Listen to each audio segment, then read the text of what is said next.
Hey guys, today's video is all about freshness and I'm going to show you how to make a cheese called Chhena within a couple of minutes right at home with a quick, sweet and spicy tomato chutney or jam if you want to call it. If done right, this meal can be put together within 15 to 20 minutes and that's amazing for something that's as fresh as this.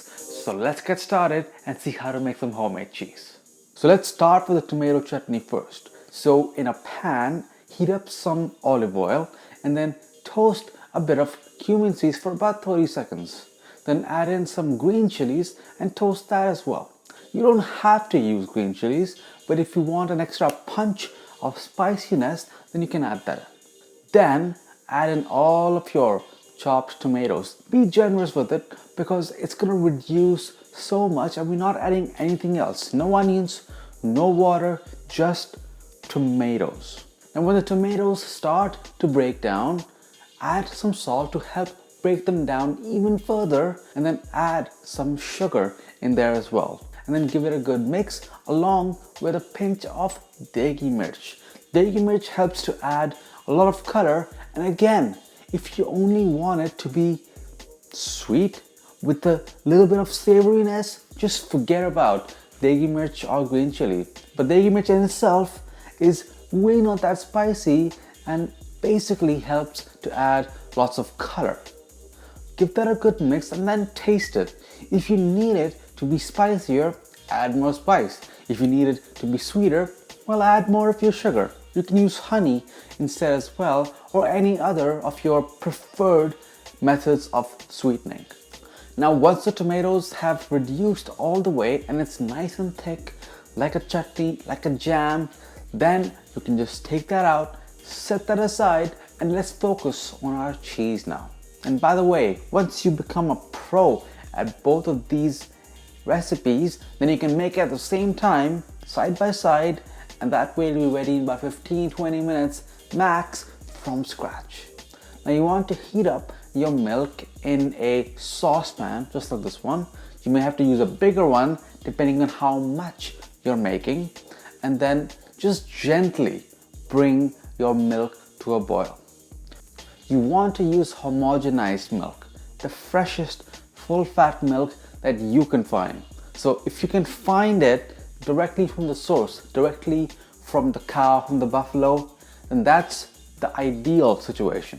Depending on how fresh your milk is, the steps remain largely the same. And once you can see the milk is steaming and it's lightly simmering, this is the time to add in your acid. There are so many different types of acids that you can add to crack, to break that milk and then create the cheese. You can use vinegar, you can use lime juice, yogurt, or buttermilk.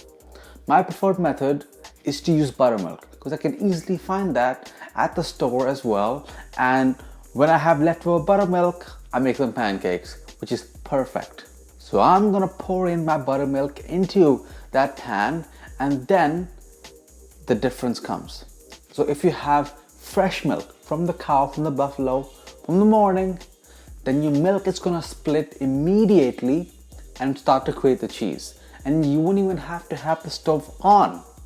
You can just turn it off and just stir the pan, clearing the sides, clearing the bottoms to get the paneer out. But if you get homogenized milk from the carton, then you might have to keep the heat on low or medium and continue to stir while you wait for the milk to continue to split, to break, and the cheese to come out of that milk. How do you know when to stop?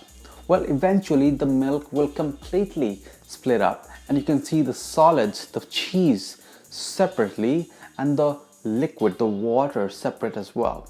The color would be really pale, kind of greenish, and the consistency will no longer feel like milk.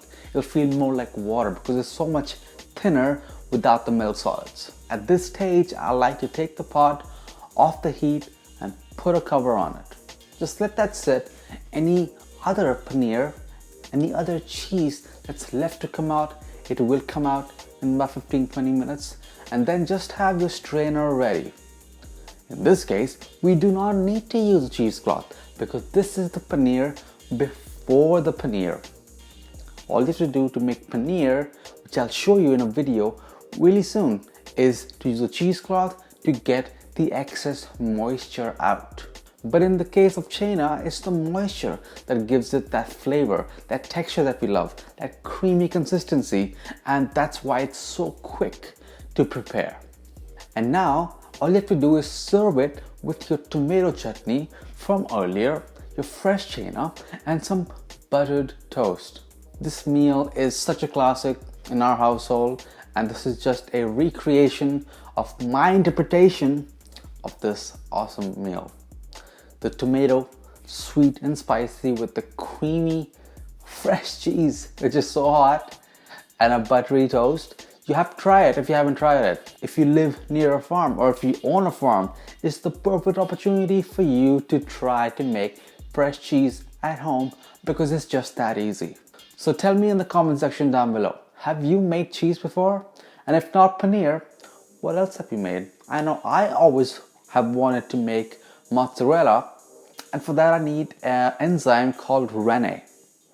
I'm looking for it, so if you guys know where to find it in Canada, let me know, because I would love to make some homemade mozzarella at home at some point. Let me know what cheese you want to make, and for more videos just like this one, be sure to hit subscribe, hit the bell icon, and I'll see you on the next one. Bye guys.